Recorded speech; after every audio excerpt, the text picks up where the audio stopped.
grupo número 1 y le vamos a exponer de la refinación cadena de valor petrolera.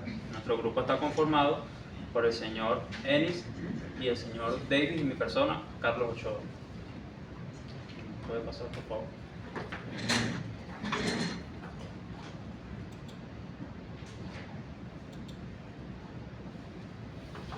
Aquí tenemos los tópicos de los diferentes temas que vamos a tratar en la exposición: introducción, el petróleo, procesos de refinación de petróleo, procesos de instalación de petróleo, hidrotratamiento en el contexto de la refinación de petróleo, reducción de viscosidad, reformación catalítica y la conclusión. Bueno, a lo mejor muchos sabrán que el petróleo es la materia natural o el hidrocarburo natural más importante del mundo.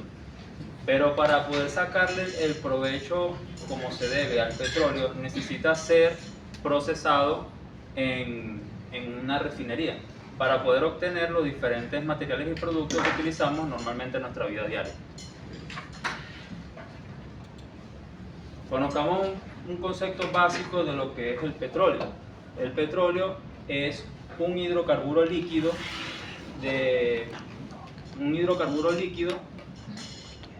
aceitoso de color oscuro. Proviene de la descomposición de seres vivos en la compresión de las placas tectónicas a altas temperaturas.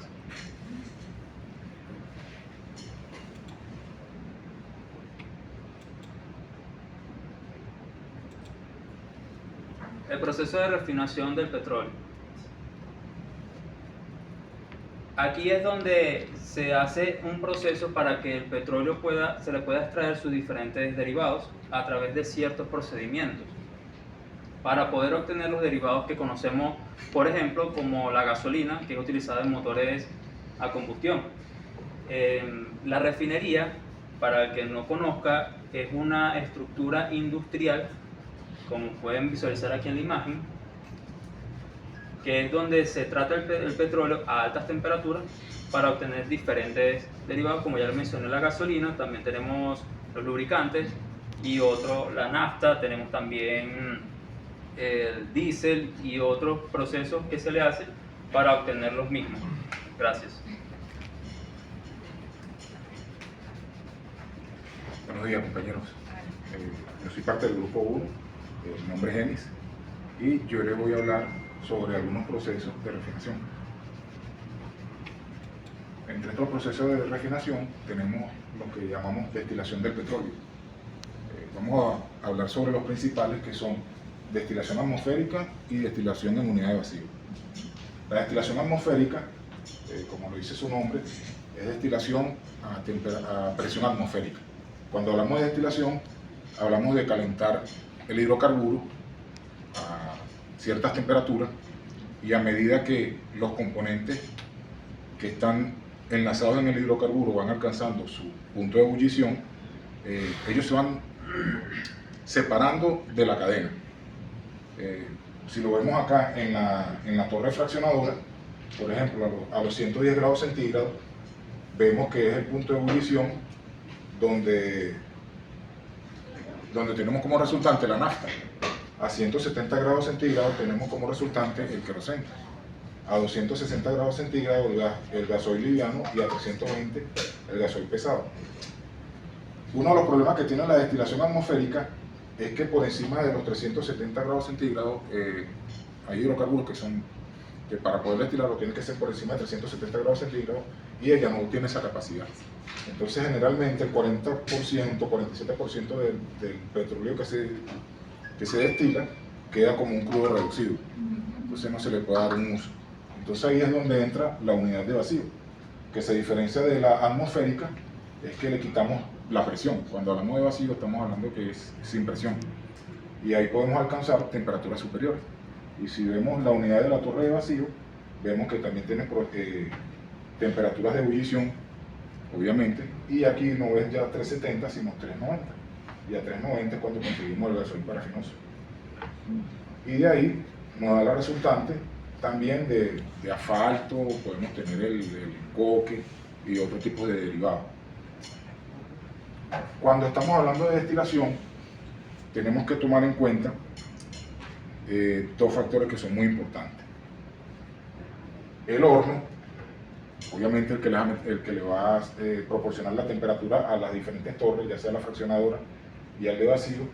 Y por ejemplo, en la atmosférica hay una unidad que se llama desaladora, y en la unidad de vacío no tiene esta unidad.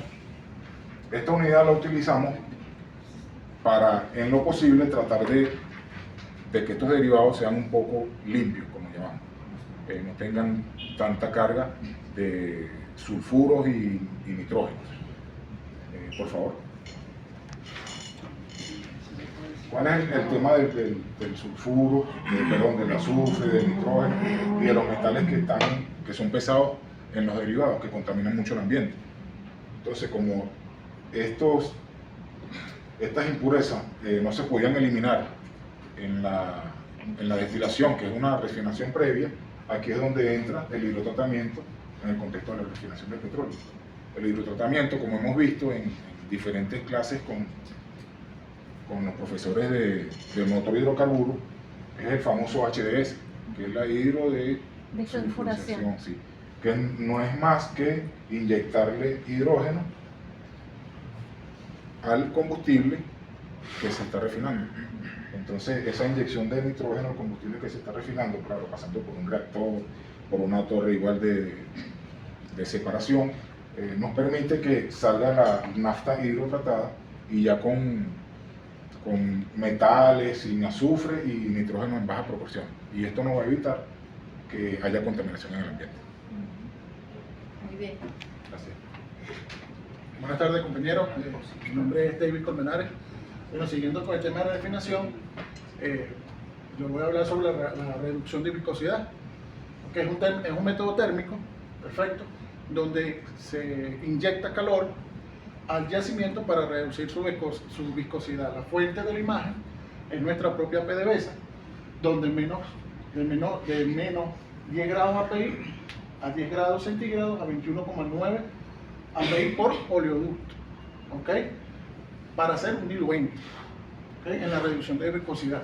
También podemos usar calor, donde a mayor de 22 grados centígrados a 29 grados API, a mayor a 31 grados API, es decir, el petróleo a través de la gravedad API genera una clasificación de viscosidad o fluidez a cada crudo de acuerdo a lo que de manera sencilla voy a llamar la dieta de refinación. ¿La dieta de qué? De la refinería, de nuestras 5 refinerías que posee el país.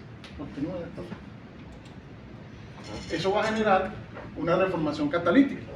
La reformación catalítica es fundamental. ¿Para qué? Para la producción de gasolina. Pero también hablamos aquí en el refino del petróleo, es decir, desde prendas de vestir hasta calzado u otros materiales que usamos, por ejemplo, aquí en el salón, como sillas, escritorios, la mayoría de las cosas que nos rodean nuestro espacio. ¿Ok? Eso está transformado ¿de qué forma? Un reciclador de hidrógeno, donde hace una reforma, ¿ok? Con C4, los isómeros, lo que vimos en la clase de hidrocarburos, y a su vez genera separadores, tanto del hidrógeno un separador del hidrógeno del reactor, para llegar a lo que se llama al final, que es la nafta, que es combustible, gasolina. Gracias.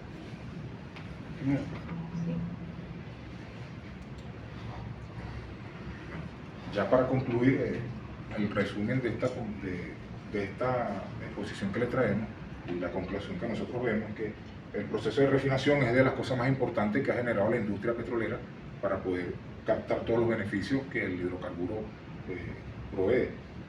Sin la refinación, el petróleo sería simplemente una sustancia de color oscuro, viscoso, que emana del subsuelo. Gracias al proceso de refinación nosotros podemos tener calzado, textil, podemos tener neumáticos para nuestros vehículos, combustible para nuestros vehículos. Y algo que resaltó mucho en el proceso de la refinación, si vio a lo largo de la exposición, el calor. El calor es indispensable en el proceso de refinación, la temperatura que se le emite al hidrocarburo en el momento que se va a hacer la refinación. Muy bien. Es todo.